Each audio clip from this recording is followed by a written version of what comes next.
The longboat cut through black water under a moonless sky, 6 oars pulling in silence toward the Spanish merchantman anchored off the coast of Portobello. Captain Rodrigo Velasco, known across the Spanish Main as the Red Captain for the crimson coat he wore into every engagement and the blood that inevitably followed, sat at the stern with one hand on the tiller and the other resting on the pommel of his sword.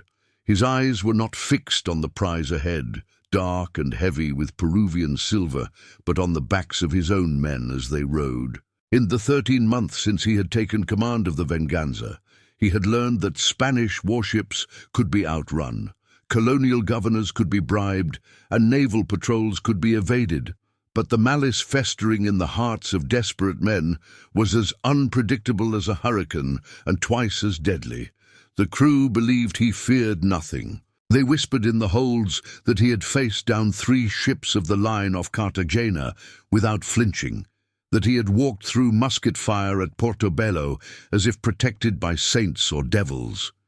What they did not know, what he would never let them know, was that every night he slept with a loaded pistol beneath his pillow and his cabin door barred from within. If you're watching from distant shores, leave your country or city in the comments and join us on this voyage into shadowed waters. The raid on the merchantman went as planned, which itself was cause for suspicion. The Spanish crew surrendered after a single volley, their captain trembling as he handed over the keys to the stronghold below deck. Velasco's men moved through the ship like sharks through a school of fish, seizing chests of silver reals, bolts of fine cloth, casks of wine, and sealed letters bound for Madrid. Mateo, the quartermaster with the scarred face and cold smile, personally cut down the Spanish ensign and replaced it with nothing, a ship without flag or nation like the men who now possessed it. By dawn they had transferred the treasure to the Venganza and set the merchantman adrift, with its crew locked below, a mercy Velasco knew his men resented. The Red Captain stood at the rail as the sun broke over the jungle-thick coastline of Panama, watching his crew divide the spoils on the main deck. The articles they had signed when they took the Venganza from her previous captain, a drunk Englishman who had died of fever or poison, no one could say which, stipulated equal shares for all hands, with the captain receiving only 2 shares to their 1. It was the pirate code, the fragile law that kept anarchy at bay, but Velasco had seen how Mateo's eyes lingered on certain chests, how the boatswain Cristobal whispered to the powder monkeys when they thought their captain was below deck. The Venganza was a 30-gun frigate, swift and well-armed, seized from the French 2 years prior in waters off Martinique. Her hull was painted black, her sails patched with canvas from a dozen different vessels, and her crew was drawn from every failed venture and broken oath in the Caribbean. Englishmen who had fled the noose in Port Royal, Frenchmen who had abandoned letters of marque when the pay stopped coming, Spaniards who had deserted colonial militias, Portuguese who had survived the destruction of Brazilian settlements, African freedmen who had chosen the pirate's life over servitude, and even a handful of indigenous sailors who knew the hidden coves and reef passages better than any chart. They were bound together by greed and the promise of plunder, but loyalty was a coin that could be spent only once. Velasco had earned his command through blood and calculation. 3 months after joining the original crew of the Venganza, he had discovered that the former captain planned to sell them all to the Spanish in exchange for a pardon and a land grant in Cuba.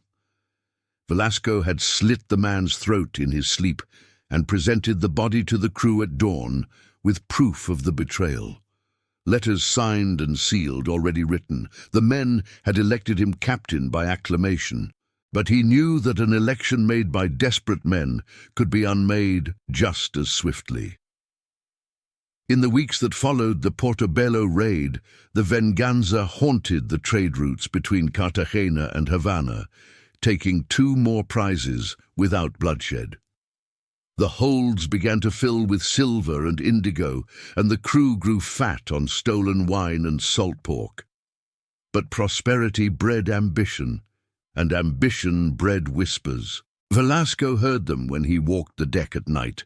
Conversations that ceased abruptly when he approached, glances exchanged between men who had never been friends. It was Mateo who presented the proposal, standing in the captain's cabin with his hat in his hands and murder poorly hidden behind his smile. There was a Spanish treasure fleet assembling at Vera Cruz, he said, bound for Havana and then Seville with the year's tribute from New Spain. If the Venganza could intercept even one of the escort galleons while separated from the fleet, the prize would make them all rich enough to retire to Madagascar or the Carolinas and live like lords. Velasco listened without expression, his fingers steepled beneath his chin. He knew what Mateo was truly proposing. A galleon would require a full assault, a savage fight with high casualties. The wounded would be thrown overboard to save rations, the dead would be stripped of their weapons and boots, and in the chaos of battle, a captain could catch a musket ball from behind as easily as from ahead. Mateo was gambling that enough of the crew would survive to split a fortune, and that Rodrigo Velasco would not be among them. "The fleet will have escort frigates," Velasco said quietly, "warships with trained gunners and Royal Marines. We would be sailing into the mouth of the Lion." "The Red Captain fears the Lion?" Mateo's smile did not reach his eyes. "The Red Captain knows the difference between courage and suicide." But the damage was done. Within 2 days, half the crew was talking about the treasure fleet, as if the decision had already been made. Cristobal the boatswain spoke openly in favor of the plan, and the gunners were already calculating powder loads and shot weights for engaging a ship of the line. Velasco understood the trap he was in. If he refused, he would appear weak or cowardly, and the crew would remove him. If he agreed, he would be sailing toward his own murder. He chose a third path. On a humid night, when the Venganza was anchored in a hidden bay off the Honduras coast, Velasco called a council of the crew's senior members in his cabin. Mateo, Cristobal, the sailing master Jacques, the Dutch gunner Willem, and 4 others crowded into the cramped space lit by swinging lanterns. Velasco spread a chart across his table, weighted at the corners with pistols. "We will take the treasure fleet's gold," he said, "but not by force." He explained his plan with the precision of a chess player moving pieces on a board. They would not attack a galleon at sea. Instead, they would sail to a small port north of Vera Cruz, where the local governor was known to be corrupt and desperate for coin. There, Velasco would use a portion of their existing silver to bribe the harbour master and learn the exact schedule of the fleet's departure, the number of ships, and their planned route. With this intelligence, they would position the Venganza near a narrow strait where the galleons would be forced to sail close to shore. Under cover of darkness, they would send boats to board, not the warships, but the supply vessels. Slower, lightly defended ships, carrying provisions, powder, and yes, gold and silver for paying the fleet's crews and officials in Havana. "Supply ships have holds full of coin for wages," Velasco said, his finger tracing the route on the chart. "Steal the fleet's money, and they cannot pay their sailors. They will spend weeks in port trying to resolve the matter, and we will be in the wind." It was a good plan, cautious and clever, the kind of strategy that kept pirates alive when boldness would have killed them. But Velasco watched Mateo's face and saw the disappointment there, the hunger for glory and blood that could not be satisfied by stealth. "And if we are discovered," Mateo asked, "then we fight our way out, but we will not seek a battle we cannot win." The council voted to proceed, though Velasco noted which men voted with reluctance and which voted with eyes that promised future challenge. The Venganza set sail the following morning, moving north along a coast where jungle met sea in an endless wall of green. They reached the port of Alvarado 3 days later, a collection of rotting docks and whitewashed buildings where Spanish merchants traded with smugglers and bribed officials looked the other way. Velasco went ashore with only 2 men, carrying a chest of silver reals. The harbour master was a fat Spaniard with a failing plantation and debts to creditors in Mexico City. For 300 pieces of 8, he provided the sailing schedule and confirmed that the treasure fleet would depart Vera Cruz in 2 weeks, passing through the channel between the coast and the offshore islands.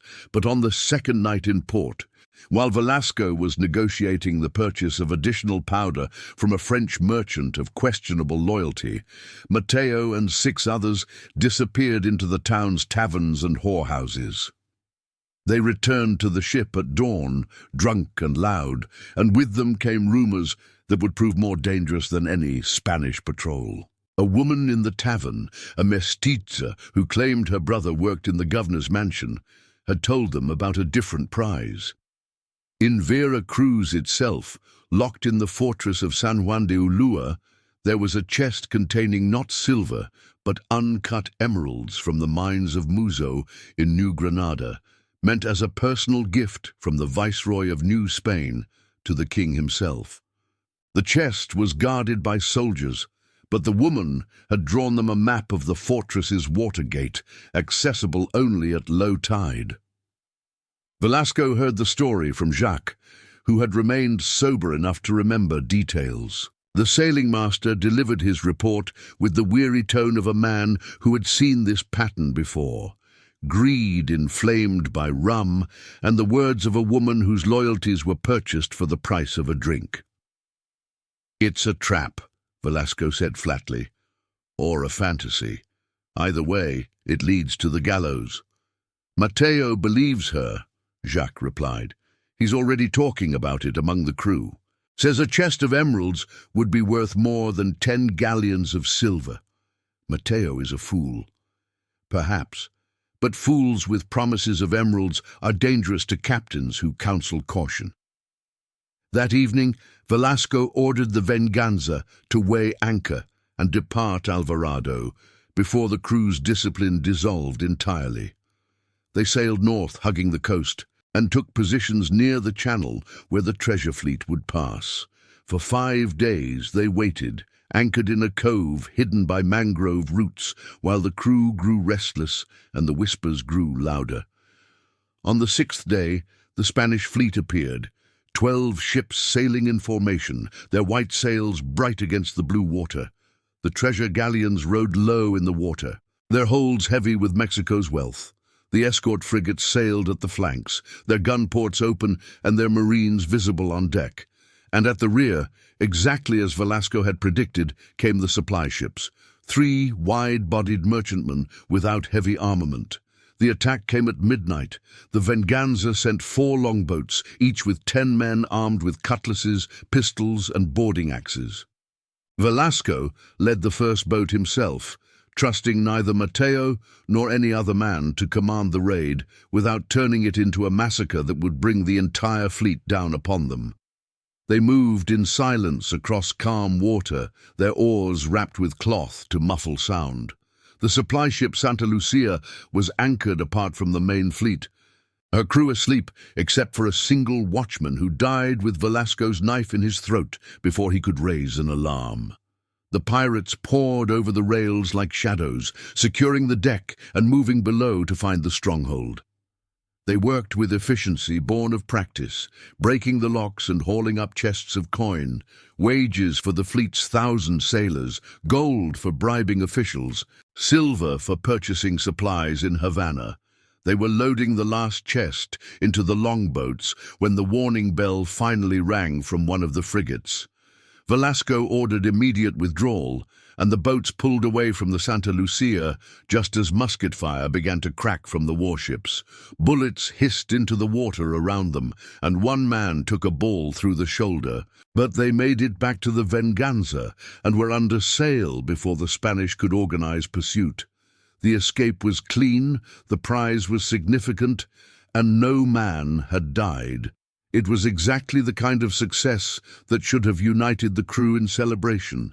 Instead, as the Venganza fled south towards safer waters, Velasco felt the tension tighten like rigging before a storm. The problem revealed itself 3 days later when the crew assembled on deck to divide the spoils. The chests from the Santa Lucia contained 30,000 pieces of 8, a fortune by any measure. According to the articles, this would be divided into shares, 2 for the captain, 1.5 for the officers, 1 for each crew member. But when Matteo opened the chest for counting, his face darkened. "This is all?" he said loudly, his voice carrying across the deck. 30,000 pieces for risking our necks against the entire Spanish fleet? Velasco stood at the quarterdeck rail, his red coat bright in the tropical sun. "It is 3 times what we took from the merchantman at Portobello, and we took it without a single death." "We could have had the emeralds," Matteo said, and several men nodded in agreement. "The fortress at Vera Cruz, a chest worth 100,000 pieces, and we ran away from it." "We ran away from a fantasy told by a whore in a tavern," Velasco replied, his voice hard. "The fortress of San Juan de Ulua has walls 30 feet thick and a garrison of 300 soldiers. Any man fool enough to believe it could be taken by stealth deserves the firing squad he would face." "The Red Captain prefers caution to courage," Matteo said, and this time the murmur of agreement was louder. Velasco descended from the quarterdeck and walked across the main deck until he stood face to face with the quartermaster. Every man aboard knew what was happening. This was a challenge, a prelude to mutiny, and how it ended would determine who captained the Venganza tomorrow. "I prefer living men to dead heroes," Velasco said quietly. "But if you believe courage requires suicide, I invite you to swim to Vera Cruz and assault the fortress yourself. We will wait here and divide your share among survivors." Laughter rippled through some of the crew, but not all. Matteo's hand moved toward the pistol at his belt, and Velasco's hand moved toward his own. For a moment, the entire ship seemed to hold its breath, balancing on the edge of violence. It was Cristobal who broke the tension, stepping between them with hands raised. "The prize is good," the boatswain said firmly. "We divide it according to the articles, and we sail for Port Royal to spend it. This quarrel serves no one." Slowly, reluctantly, Matteo stepped back. The division proceeded, each man receiving his share in silver coin, and the Venganza set course for Jamaica. But Velasco knew the matter was not settled. Matteo had shown his hand too clearly to pretend loyalty now, and the crew had seen their captain challenged without immediate retribution. Blood would answer for that, sooner or later. The Venganza made port in a hidden cove near Port Royal, avoiding the harbour where the Royal Navy maintained a presence despite the town's reputation as a haven for pirates and privateers. The crew went ashore in groups, carrying their silver to the taverns and brothels that lined the waterfront. Velasco remained aboard with a skeleton watch of men he trusted. Jacques, 3 French sailors who had served with him since the beginning, and a pair of African freedmen who owed him their lives after he had prevented them from being sold back into slavery by the former captain. On the 3rd night, Jacques brought him news. Matteo had been recruiting in the taverns, speaking openly about taking the Venganza and sailing for the fortress at Vera Cruz without the coward Red Captain. He had found sympathetic ears among the newer crew members, men who had not yet learned that treasure promised was not treasure taken. "How many?" Velasco asked. "Perhaps 20 men, maybe more. Enough to seize the ship if they act together." Velasco stood at the stern windows of his cabin, watching moonlight dance on dark water. He had always known this moment would come. Every pirate captain faced it eventually. The challenge from within, the test of whether law and loyalty could hold against greed and ambition. Some captains ruled by fear, hanging mutineers from the yardarm as examples. Some ruled by generosity, buying loyalty with extra shares and special privileges. Velasco had tried to rule by competence, by proving that his caution kept them alive and his planning made them rich. But competence was not enough when men dreamed of emeralds. "Tell Willem to prepare the cannon," Velasco said. "Load them with chain shot and aim them at the town. If Matteo and his followers try to return to the ship, they will find a warm reception. You mean to kill them? I mean to give them a choice. They can accept my command or find another ship and another captain, but they will not have the venganza. The confrontation came at dawn. Matteo and 19 men approached the ship in 2 longboats, emboldened by rum and the certainty that their numbers would overwhelm the small watch aboard. They were halfway across the water when the Venganza's gun ports opened and 6 cannons swiveled to point at the approaching boats. Velasco stood at the rail, his red coat vivid against the grey morning sky, a loaded musket in his hands. "The Venganza sails under articles signed by all hands," he called across the water, his voice carrying over the gentle waves. "Those who would break their oath are no longer crew. You may return to shore and seek your fortune elsewhere, or you may try to take this ship and learn whether the Red Captain truly fears his own men." For a long moment, no one moved. The longboats rocked gently on the tide, caught between the shore and the ship, between mutiny and submission. Matteo stood in the lead boat, his scarred face twisted with fury and calculation. 20 men against 8, but those 8 had cannon and the high ground, and Matteo had seen enough of naval combat to know how quickly chain-shot could turn men and boats to splinters. "You cannot sail without crew," Matteo shouted back. "You need us!" "I need men I can trust," Velasco replied. "I can hire new crew in any port in the Caribbean. Can you hire a new ship?" The silence stretched until one of the men in Matteo's boat, a young Portuguese sailor, shipped his oars and dove into the water, swimming toward shore. Then another followed, and another. Within moments, half of Matteo's supporters had abandoned the boats, unwilling to die for a cause that had already failed. Matteo himself remained in the boat with 5 loyal followers, their hands on weapons but their eyes on the cannon.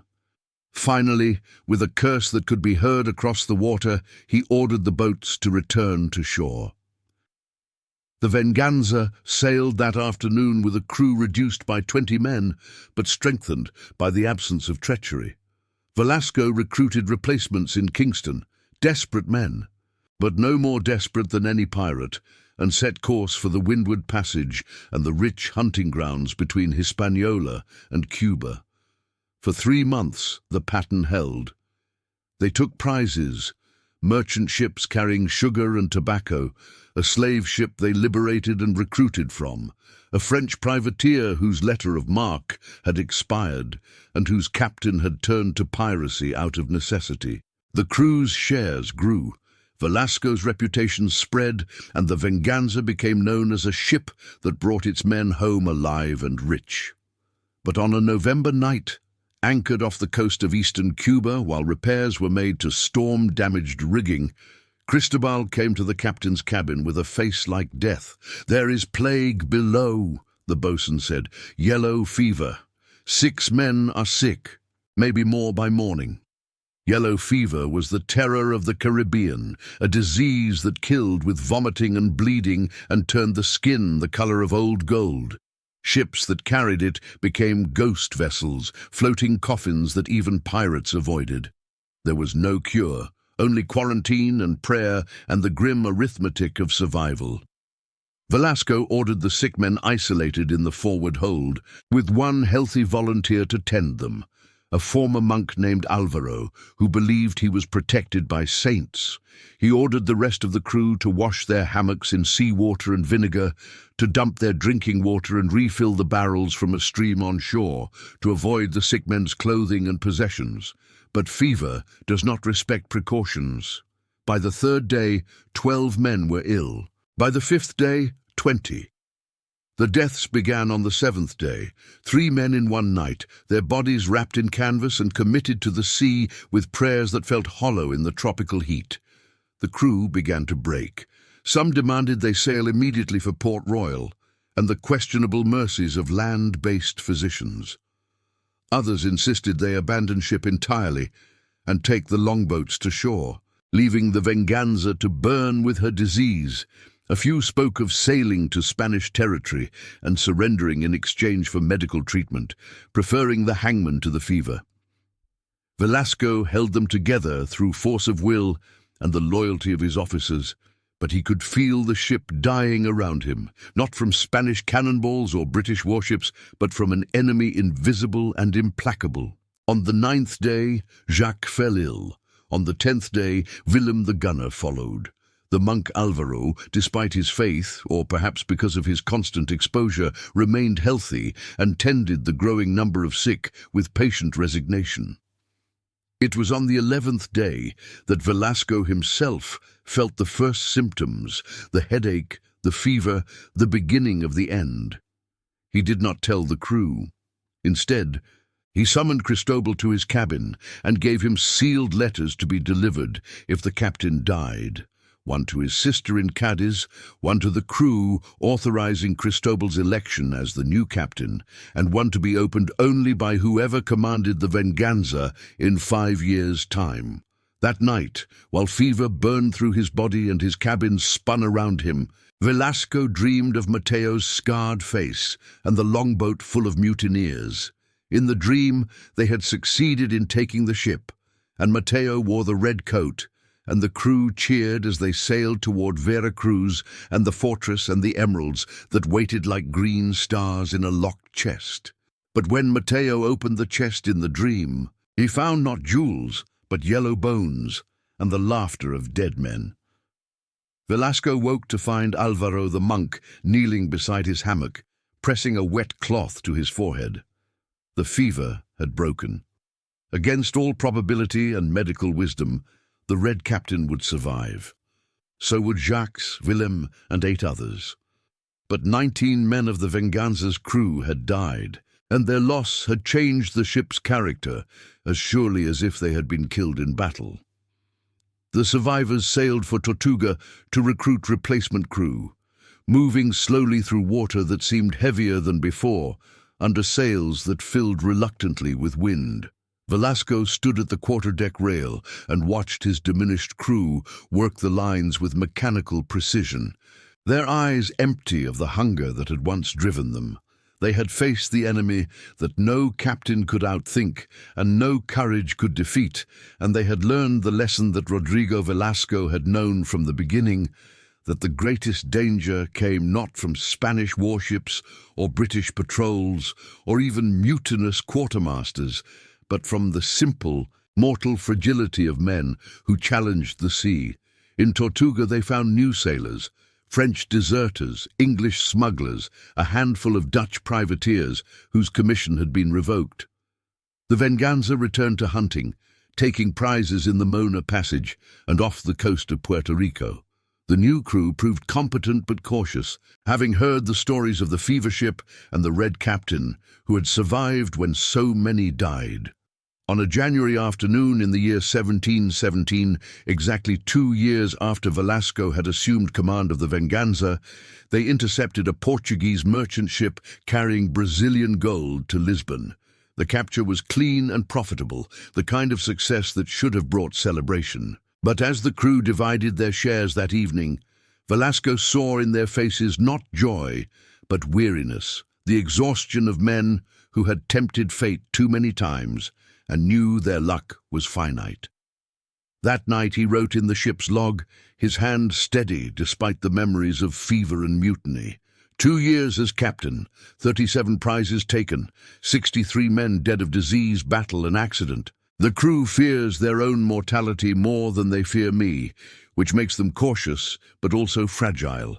A captain who is not feared by his men cannot command them, but a captain who is feared only for his cruelty will be murdered. The balance is delicate and grows more so with each death. The final test came in April, when the Venganza was caught between 2 British frigates off the coast of Jamaica. The Royal Navy had been granted new authority to hunt pirates without mercy, and these ships sailed with orders to show no quarter.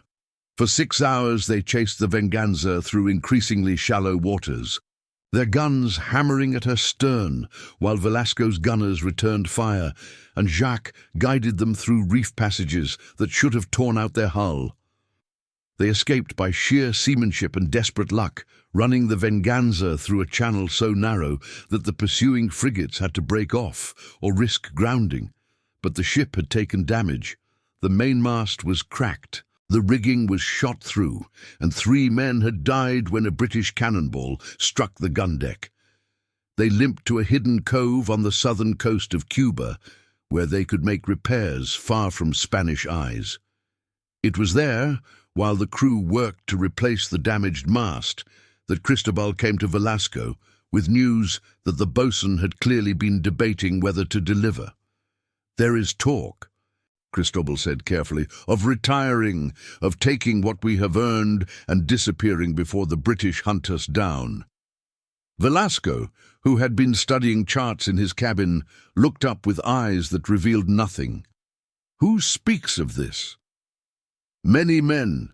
Not mutiny, Captain, just exhaustion. They have their shares. They could buy land, start businesses, live quietly. The sea has given them wealth, but it will also take their lives if they stay.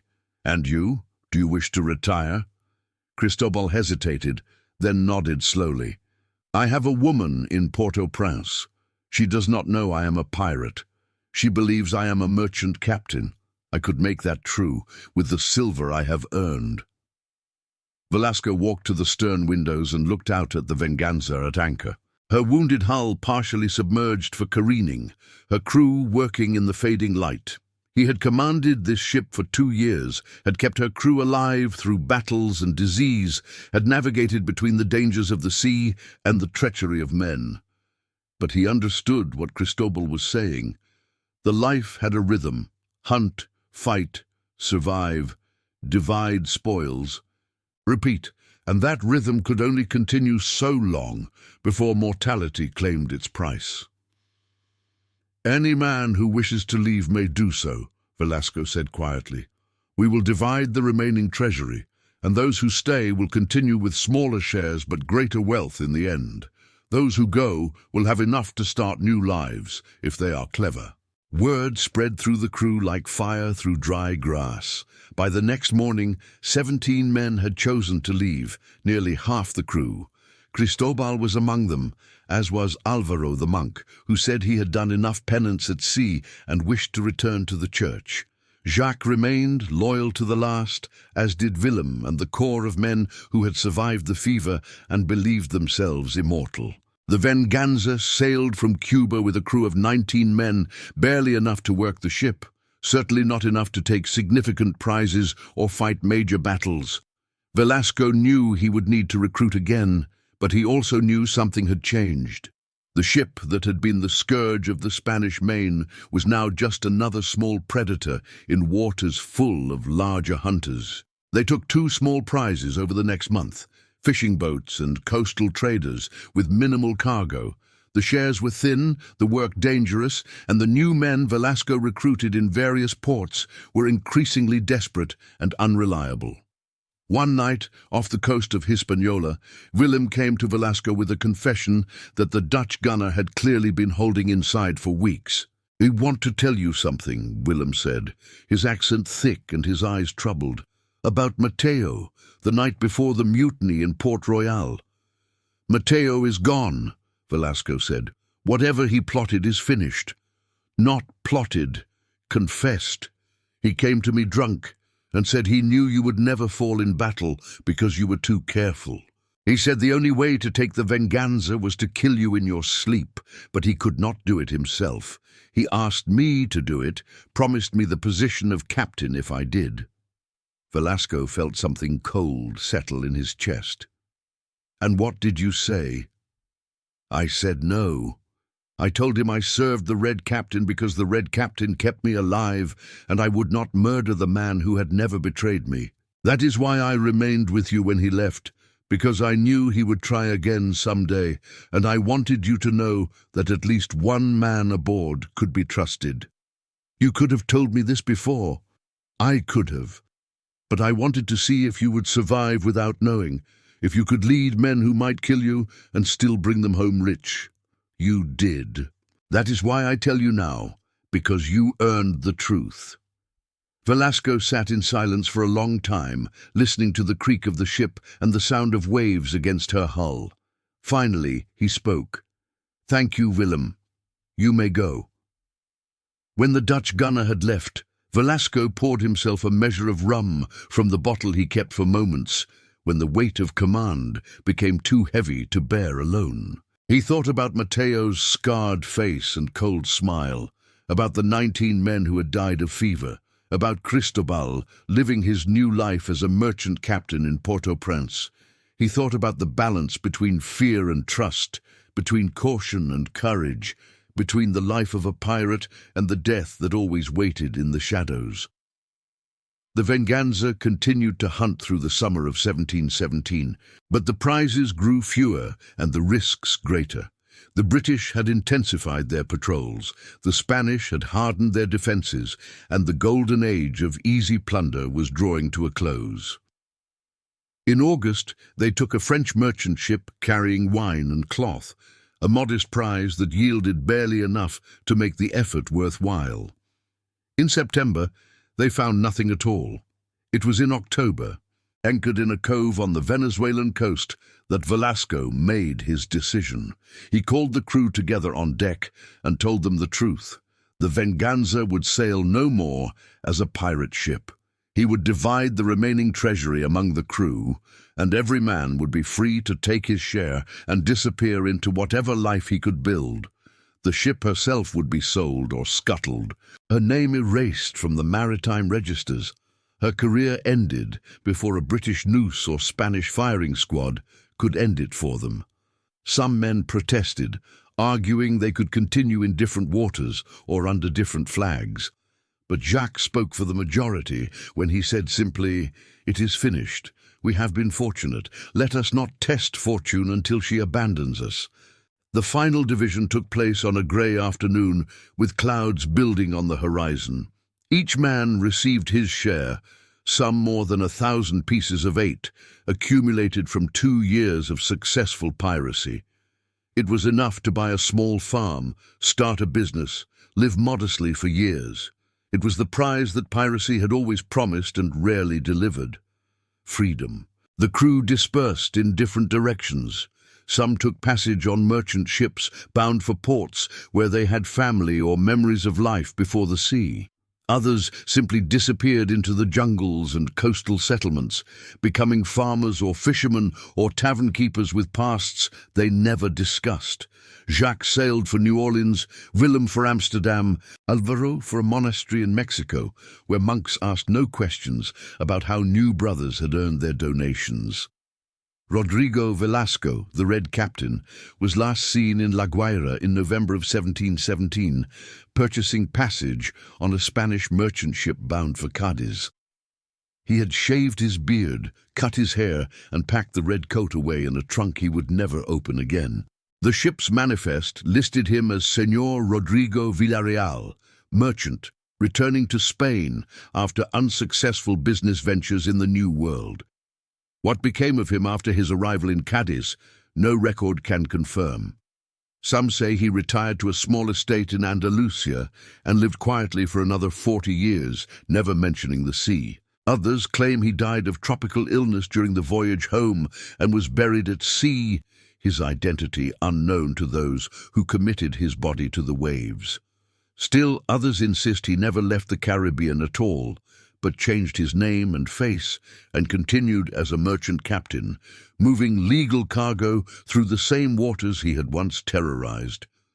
But in the taverns and ports of the Caribbean, in the years that followed, older sailors would sometimes speak of the Red Captain who had feared his own crew more than any enemy, who had commanded by caution rather than cruelty, and who had ended his career not in battle or betrayal, but by simple choice. They spoke of him as a warning that the greatest danger to any man came not from without, but from within, from the greed and ambition of those who should have been brothers, but could only be rivals. And in a church in Port-au-Prince, there hangs a small painting donated by an anonymous benefactor in 1720. It shows a ship with black hull and patched sails, her name obscured but her silhouette unmistakable to anyone who had sailed the Spanish Main in those years. At the bottom of the frame, someone had painted a single word in fading letters: Venganza. Beneath the painting, visitors who look closely can find a red coat folded and sealed in a glass case, its color still vivid despite the years, its fabric still marked with salt and smoke, and the memory of blood. No plaque explains who donated it or why it rests in this particular church, far from battles and treasure and the open sea.